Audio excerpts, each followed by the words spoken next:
You ready, Nico? You ready? Yeah? I'm Erik Regenbach. This is Nico, the Golden Retriever. I was... Here, go free. Go. Go play with your brother. Go. So, after the Survivor 38 finale, people were talking about Survivor 40, and because it's just around the corner and it's a big number. Survivor's been on the air for, what is that now? 10 years? So, no, 20 years. Two a year, 20 years. So, that's pretty huge in terms of a number. It's really weird because I feel like yesterday I was at the 10-year reunion. There was a big party in CBS where they invited all the former Survivor contestants back for a really big party at in LA. And it feels like that was like yesterday, which is bizarre. And it also feels really weird because my big mistake on Survivor Micronesia was 11 years ago, and that also feels like it was just yesterday too. So really strange that we're here. We're at Survivor 40. When I was on Micronesia, I had read online various things when I was preparing to go on Survivor, and I thought that a lot of the people online were saying that because of the writer's strike in Hollywood and all this other stuff going on, and how long Survivor had been on the air, and how the ratings were steadily declining season after season. At that time, they had thought that a lot of people speculated that was going to be the last season of Survivor when I went out for Micronesia, but it turned out to be an amazing season. And after that, we're here today. Like, things just kept rolling all the way through Heroes versus Villains, and now we're right on the edge of 40, which is crazy. It just doesn't seem real. None of it really seems real. But anyway, there's a rumored cast online, and that's the reason why I wanted to talk about this cast, is because I've seen a lot of people blowing up on Twitter, and I think on Instagram a little bit too, people saying, it's all winners, it's going to include all these interesting people. So I just want to give my, if this is the list, if this rumored list is the correct list for Survivor 40, it's a really interesting list. I think it's a really good cast generally, and I'm really interested to see where people are at. So I just kind of wanted to go through a couple different thoughts that I had written down based on the list. I'm not going to say this rumored list because you can look it up yourself. It's all online. There's ways to find it. The wind pushed the door. Not Nico. Anyway, so there's this whole thing of old players versus new players going on. And what do I mean by that? So in this cast is Ethan Zone from Survivor Africa. And, he played years ago. Like, he's finally coming back after All Stars to play a third season. Like, that's pretty interesting that they dug that far back into the past. I'm looking at the list. I have it pulled up here on the side. Danny Boatwright, farther back in the past as well. Hasn't come back since. So that's really interesting that she'll be back. There's some second time players that I think are going to be really interesting, like Yul Kwan. Like, a lot of people were losing it about Yul from Cook Islands coming back, which is, everybody who's kind of these, this is going to be their second time out playing Survivor. It's going to be really interesting to see, how do they play when they're not in the season that they won, because you kind of get this, winners get kind of this, you see how they play, they do really well, they develop their own style, their own signature style to win. When they come back for a second season, that's not necessarily the case. And so we'll get to see these players evolve. We'll either see them evolve, in a good way or a bad way, or just in interesting ways. Like, I'm really curious to see how Yul will do in a season with totally different players than what were in Cook Islands. There's not going to be Ozzy around, so that's going to change some things. As another example, I'm some of the newer players too, like Denise. So Denise from Survivor Philippines is rumored to be coming back, and she's awesome. And I've had the fortune to meet a lot of these winners before at some of the different charity events.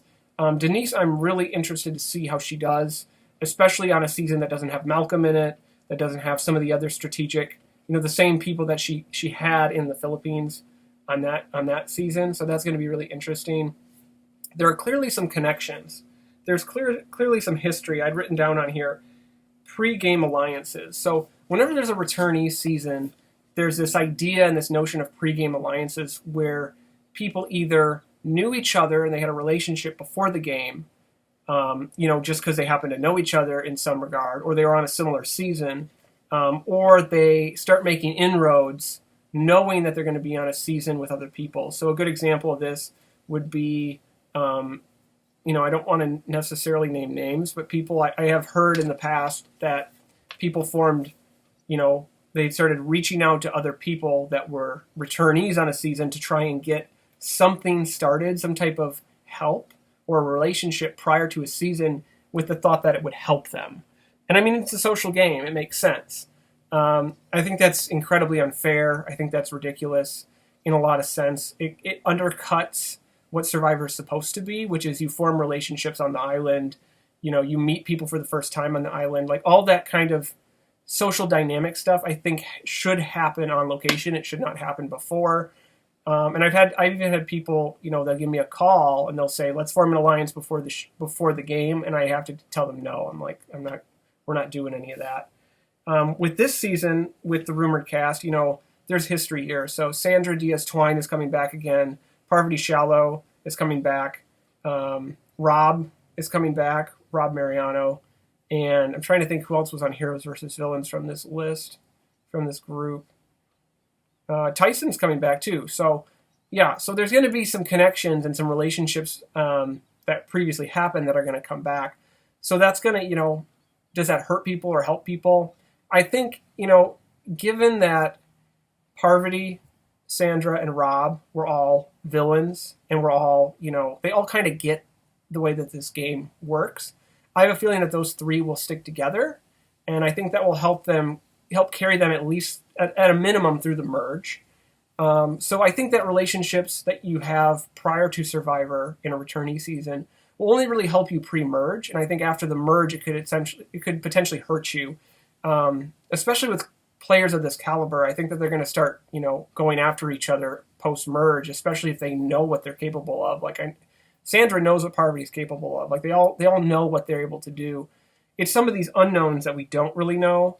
So these second-time players. So Adam Klein, I'm really interested to see what happens with Adam Klein. He's kind of the new school player. He's one of the players that scares me, honestly. If I was ever on a season again with Adam or any of the millennials, like this younger generation, like Gavin or Victoria from the most recent season, or I'm trying to think of somebody else who kind of fits in there. Not so much Michaela, but maybe like Jay from Adam's season, Jay from Millennials versus Gen X. These really savvy young players that really grew up watching Survivor and they know strategy. They are scary to me.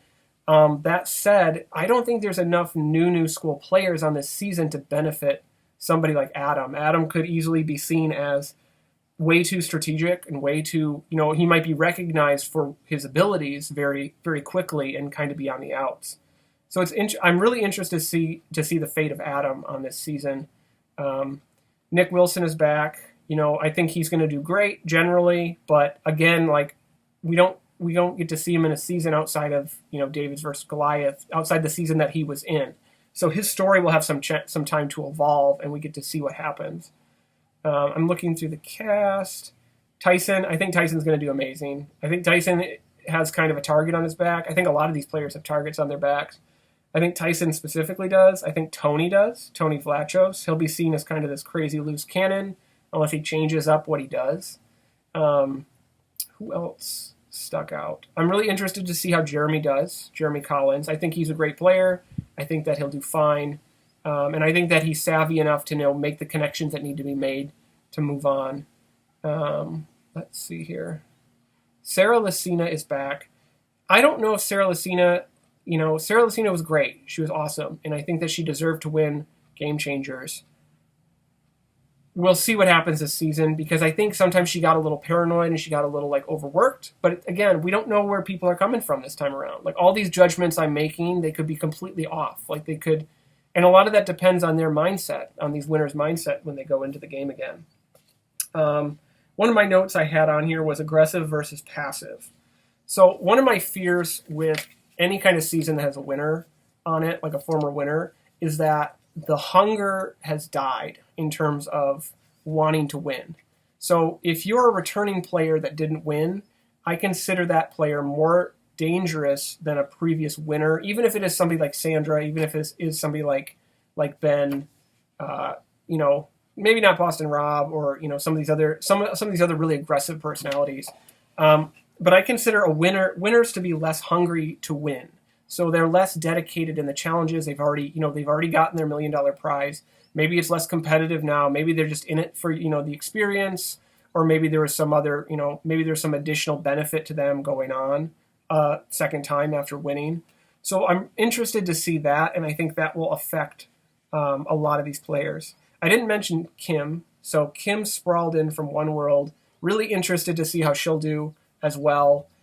Kim's an awesome player. I think she did really great in One World. Despite fans, you know, assumption that One World was not a strong season, I think that Kim is a really solid player, and I'm interested to see how she'll do.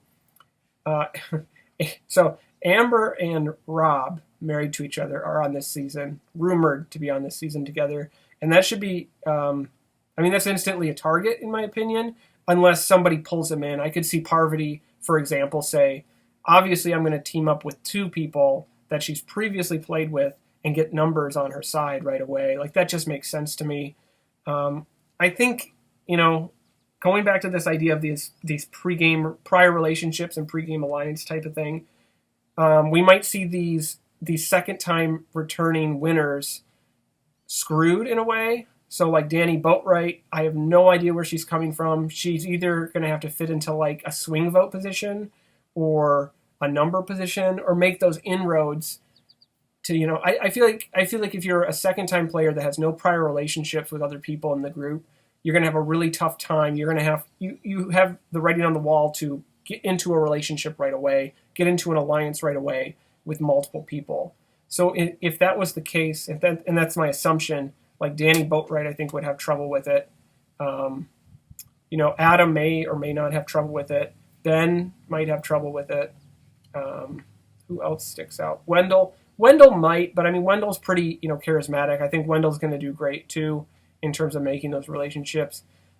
Because this is an all-star season, returning winners, the level of gameplay is going to be really high, and I think there's going to be a lot less focus on relationships and on personality. So there could be somebody that's really grating or somebody that's really annoying.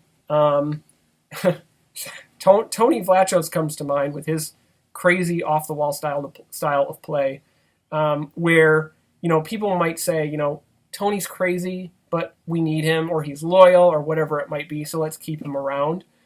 So I think this is going to be a very by-the-book strategic season.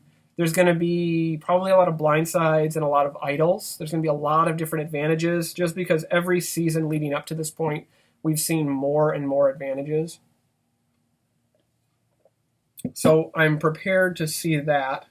One final thought on all of this. I'm interested, if this is the rumor cast for the all-winner season, I'm concerned. I would have liked to see some other winners on there, both for personal reasons and also for, you know, entertainment value. I'm confused why Richard Hatch isn't on there. Like Richard Hatch, the original winner of Survivor Borneo. If you have a season like this, you would think Richard Hatch would be included, you know, the very first. He's been on a few times already. He would, you know, he'd be the original old school player. The same kind of goes for Tina Wesson. Like, it would be great to see Tina back again. I think there's a story behind every single one of these players I'm about to say, why they either did or did not join this cast. So those things will probably come out of the woodwork over time. Or if I get to see them again at Hearts of Reality in Florida, I'll talk to them about that. Or I'd like to ask them questions about that.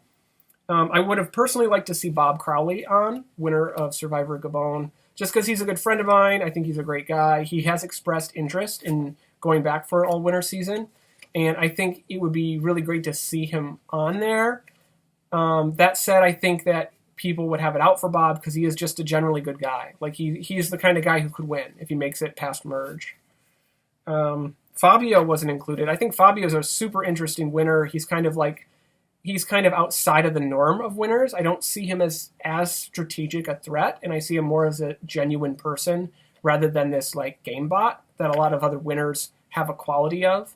Don't get me wrong, some of these winners are very personable, very charismatic. But I see Fabio as more of a character, like a unique three-dimensional person character than some of the other winners. That doesn't, not to degrade them in any way or lessen them in any way. Todd Herzog, I would love to see Todd Herzog back. Another, this is personal, but also he is a really interesting guy with a really interesting story. And if you've been following the Survivor world, you've kind of seen Todd's, ups and downs in his own personal life. And I would love to see him come back. And I'd like to see him come back on a season that doesn't have Amanda on it or Courtney, and see how he reacts in a new environment. Anybody else? Cochran. Cochran's the last one. So I would love to see Cochran back. I'm sure it has something to do with his job at CBS. There might be some kind of conflict of interest there, which is why he wouldn't accept that or come back. That said, Cochran I thought would be really entertaining to come back. He's a great narrator. He has a subtle style of play, whereas a lot of this cast, this rumored winners cast, has a lot of aggressive play.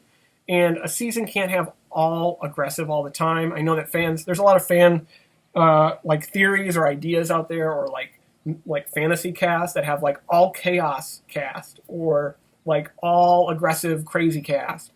And I think you need balance. I think you need, highs and lows in your group. I think you need people that are emotional players and strategic players. I think Cochran is a very strategic player, but also he's more subdued, so he's less aggressive, which has its benefits on a season when you're putting together a cast. Again, this is all my opinion. I don't know what's going to happen. I have no picks. I'm not going to pick a winner and say that person's going to win. If I had to guess who's going to do well, it's going to be somebody who had a prior relationship going into this game. So maybe the group from Heroes versus Villains. So like in the realm of Parvati, Sandra, Rob. And that's just on paper, knowing that group, and maybe Tyson can be thrown in there, and Amber, obviously. That group will have a better chance because it is such a social game. And if you're coming into this fresh this is your second time playing and you've never been on an all-star season, it might be new and weird and crazy. So they might have more of a disadvantage, I guess. But that's my vague prediction of who could do well on this season or win. Anyway, I'm open to your guys' ideas as well. I read, I check out Twitter. I've been looking at all the different things that people have been saying on the Survivor Reddit. I'm on Instagram as well as Dabu Doodles. Next season is 39, so don't forget that there's a whole other season before 40, and people have been, jumping over that. So I'm excited for 39 in the fall and doing different comics with Stephen Fishbach's blog on People. And then I'm really excited for Survivor 40 to do all the comics associated with that as well. If you want to help me in terms of, you like to see more videos from me, please comment any ideas or things you want to hear, or message me on Twitter. And of course, subscribe to this channel. It helps when you guys subscribe to a YouTube channel because it makes YouTube say, oh, this person is interesting and they have something interesting to say. And we want to help them and, go from there. So please, if you have a YouTube account, subscribe to my account. It would help me out. And all my artwork is on dabudoodles.com. That's Dabu, like the tribe name, Doodles, as in I doodle. I'm excited. I'm super excited for Survivor 40. I'm super excited for 39 and the big statues on the beach. Anyway, thanks for watching, you guys.